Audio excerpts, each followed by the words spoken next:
자, 토트넘 로메로 선수를 일단 복귀를 했고 네. 반더벤 같은 경우는 복귀했다가 또 다치기도 했습니다만 생각보다 오래 쉬고 있어요. 네. 네. 기존에는 뭐 지난 맨유전에서 로메로 선수도 그렇고 판더벤도 복귀를 할 거다 이렇게 조심스럽게 예측이 됐었거든요. 그러나 현재는 이제 3월 9일 본머스전 복귀가 예상이 되고 있습니다. 뭐 물론 3월 7일 유로파리그 경기 출장 가능성이 있기는 하지만 이게 뭐 크게 유의미한 차이는 아니라고 생각이 들고요. 판더벤은 그렇다면 부상이 다시 재발을 해서 복귀 시점이 늦어지는 거냐 하면 그건 아닙니다.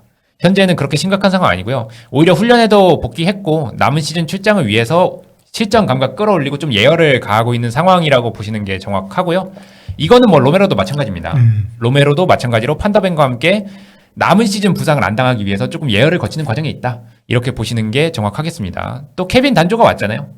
무리해서 복귀시킬 필요는 없다라는 게 토트넘의 입장입니다. 그렇습니다. 근데 뭐 복귀가 늦어지기만 한다고 부상을 안 당하는 게 아니잖아요. 예, 그렇죠. 네. 그러니까 이제 토트넘의 걱정은 이거예요. 지난 시즌에는 토트넘 기준으로 10경기를 결정했는데 판더벤이 이번 시즌에는 이미 29경기 결정을 했습니다. 29경기면 거의 절반인데 시즌. 네. 네. 절반 넘네. 네. 그렇죠. 유로파리그 이런 거 출장한 거 고려하면은 한 3분의 2 정도 빠진 건데 그렇다 보니까 토트넘 입장에서도 더욱 조심스러워지는 것 같아요. 예, 판더벤이 부상을 안 당했으면 좋겠다 이런 상황인데 그렇다면 왜 판더벤이 부상 복귀가 늦어지고 있냐 이거에 대해서 단순히 부상 때문이 아니라 부상 복귀 과정에서 스프린트 자세를 수정을 하면서 안 다치는. 이게 그러면 야구의 투수로 치면 뭐 투구폼 바꾸는 뭐 그런 건가? 예, 그런 거죠. 예, 그러니까 그런 것처럼 스프린트법을 바꿔서 조금 안 다치게끔 만드는 게 지금 현재 판더벤의 그리고 토트넘의 목적입니다. 목표고요. 예, 그러니까 포스테코글럼도 이런 얘기를 했어요. 지난 기자회견에서 판더벤은 다양한 훈련도 하고 있고요. 그 다음에 다른 사람들. 그러니까 이제 코칭 스태프의 기본적인 훈련이 아니라 다른 사람들과 외부에서 또 작업을 하고 있다라고 말을 했는데 그러니까 이 말인 즉슨 판더벤이 스스로 이 자신의 몸을 더 부상을 안 당하도록 외부 전문가에게 정보를 받고 교육을 받고 있다 이런 뜻이고요. 야, 이게 자기 투자를 당연히 해야 되는 거고, 멋지네요. 네. 네, 그러니까 판더벤이 토트넘에서 부상이 늘어난 거는 단적으로 보면 결국에 스프린트 횟수가 늘어서 이거잖아요. 그러니까 스피드가 좋은 선수는 대체로 그 스피드 때문에 부상 위험이 높은 상태에 놓이는 경우가 많습니다. 판더벤도 같은 경우라고 할 수 있고 특히 포스테코글럼독 축구는 광활한 뒷공간을 커버를 해야 되잖아요. 광활한, 그쵸? 네. 네, 그렇기 때문에 햄스트링 부상이 나기도 쉽고 그다음에 재발하기도 쉽습니다. 그래서 이번에 판더벤이 스프린트법을 고치는 거는 이거와 또 연관이 있고요. 네. 판더벤은 이미 한 차례 이 달리기 방법을 수정한 전적이 있습니다. 예. 10대 시절 네덜란드에서 뛸 때 이 육상 경력이 있는 루벤 융키트에게 달리기 방법을 배웠는데요. 유망주 시절은 사실 한창 성장하는 시기잖아요. 네네. 그러다 보니까 몸 근육 발달에도 조금 시간이 걸리고 그 다음에 이 커진 몸에 대한 뇌의 적응도 꽤 오래 걸립니다.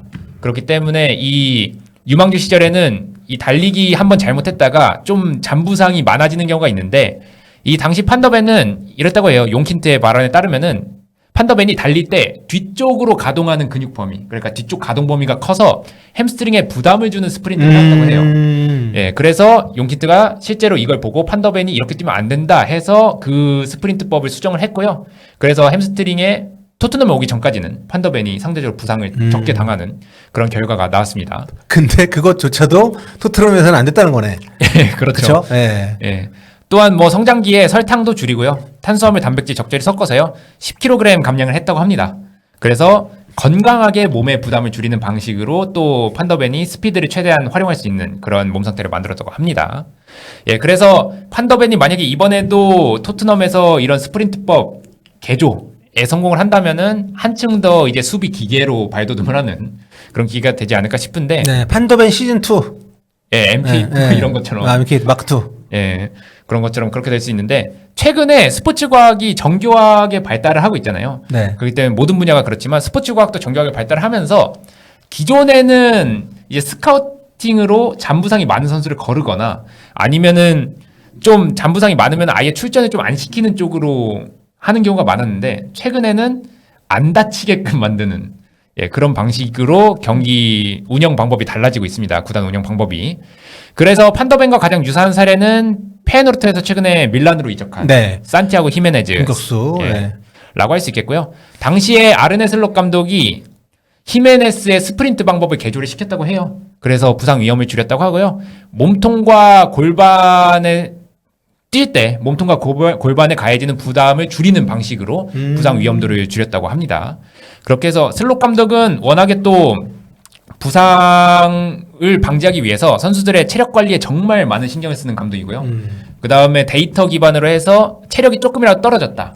이렇게 보여지면은 곧바로 이제 수정을 합니다. 그렇게 체력 안배를 해주고 그런 감독인데 이 감독이 그 스프린트법도 개조를 해서 이제 히메네스의 부상 위험을 줄인 사례가 있고요. 그 다음에 킬리안 음바페도 비슷한 사례라고 볼 수 있겠는데 마우리치오 포치티노 감독이 PSG에 있던 시절 비록 PSG 팬들에게는 좋지 않은 기억이지만 킬리안 음바페에게는 좋은 기억이었던 게 이제 속도를 조절하는 방법을 배웠다. 포치티노 감독 밑에서. 그러니까 일단 두 가지 효과가 있었는데요. 첫째로 적절한 순간에 감속을 통해서 방향을 빠르게 바꾸고 슈팅하는 데 더 큰 도움이 됐다고 하고요. 그 다음에 다른 하나는 적절한 스프린트 가감으로 음바페의 부상 위험도를 줄였다. 이렇게 보시면 되겠습니다. 그래서 파리 생제르맹 시절에는 생각보다 음바페가 부상이 많지는 않았죠. 예, 그런 측면이었다고 볼 수 있겠고. 그 전체적으로 스포츠 과학이 도입이 되면서, 그러니까 스포츠 과학자들이 하는 일이 뭔지 궁금해하시는 분들이 많이 있는데 이런 전반적으로 선수들의 몸 관리나 퍼포먼스 향상이나 이런 부분에 좀 과학적인 근거를 가지고 팀에 이렇게 좀 전수를 해주고 있다 이렇게 보면 될 것 같은데 뭐 페드리 사례도 있네요. 예, 네. 바르셀로나에서 이번 시즌에 많이 뛰고 있죠. 많이 뛰면서 중원에 활력을 불어넣고 있는 선수인데 사실 이 선수가 한창 골든보이로 각광받던 2020-2021 시즌에 72경기를 소화했습니다. 그 다음에 유리몸이 된 것 같았던 예, 그 페드리가 이번 시즌에 부활을 했는데 바르셀로나가 페드리의 부상 종식을 위해서 미국에 있는 업체에 근육 유전자 분석을 요청을 했다고 해요. 예, 그렇게 해서 보내서 이제 그 결과 페드리는 아직까지 매일 근력 운동을 해야 됩니다. 이렇게 결과가 나와서 페드리가 이런 근력 운동을 통해서 자신의 근육에 있는 취약점을 보완을 했고요. 그래서 이번 시즌에 부상이 줄어든 그런 결과를 맞았습니다. 야, 스포츠 과학이 발전될수록 되게 뭔가 선수가 거의 진짜 그 기계에 가까워지는 로봇가 되는 뭐 그런 느낌이네요. 네. 예, 그러니까 기존에 저는 저번에도 한번 얘기한 적이 있는데 스포츠 과학이 발전을 하면은 선수들의 체력을 안배하는 쪽으로 나가지 않을까라고 개인적으로 생각을 했었는데 오히려 최근에는 스포츠 과학이 발전을 하니까 그러면은 선수를 극한까지 이 정도까지 몰아넣을 수 있겠다. 어떻게 하면은 꼼꼼하게 다 좀 갈아 넣을 수 있나? 예. 뭐 이런 식으로 가고 있네요. 예. 예, 그러니까 스포츠 과학의 정교화가 오히려 선수들의 어떤 한계치를 그 극한으로 몰아붙이는 그런 효과를 낳고 있고요. 이게 뭐 꼭 부정적이라고 말할 수는 없겠죠. 왜냐면은 아무튼 달리기 방법 한번 교정을 하면은 이게 축구 선수일 때도 도움이 되겠지만 축구 선수 이후에도 도움이 되지 않겠습니까? 축구 선수 이후 도움이 되나요? 예, 뭐 약속 시간에 늦었을 때. 뭐 개소리야. 아무튼 네, 굉장히 좀 흥미로운 되게 재밌는 얘기였고요. 아무튼 반더벨 선수가 이런 것들 또 새로운 어떤 시도가 뭐가 됐든 간에 잘 적응을 해서 근데 이게 시즌 중에 이런 시도 한다는 것 자체가 정말 간절한 거죠. 왜냐하면 바꾼다는 건 부담이 더 크고 예. 혹시 또 이게 잘못될 수도 있는데 그럼에도 불구하고 그걸 감수하고 한다는 거는 본인이 너무 답답하고 지금 너무 안 다치고 싶고 너무 경기 나오고 싶은 거죠. 예. 네, 그만큼 본인이 이렇게 좀 자기 어떤 개발에 투자를 하고 있다는 거 상당히 인상적이네요. 네. 예, 그리고 또 토트넘도 때마침 기다려 줄 만한 상황이 조성이 되긴 했습니다. 네. 이미 시즌을 망쳤기 때문에 유로파리그에 올인을 해야 되는 상황이거든요. 솔직히 말하면은 그런 상황인 걸 고려하면은 판더벤을 무리하게 복귀시켜서 부상 또 나느니 차라리 유로파리그 전까지 계속 이렇게 단련을 해서 남은 시즌 부상 안 당하게 만드는 게 토트넘 입장에서 좋기 때문에 토트넘 구단 측에서도 충분히 판더벤에게 투자를 하고 있는 것 같습니다. 그렇습니다. 자, 아무튼 부디 건강한 몸으로 돌아와서 다시는 손흥민 선수하고 뛰는 동안에 다시는 다치지 않기를 너 없으니까 힘들더라 토트넘이냐 다시는 다치지 않길 바랍니다.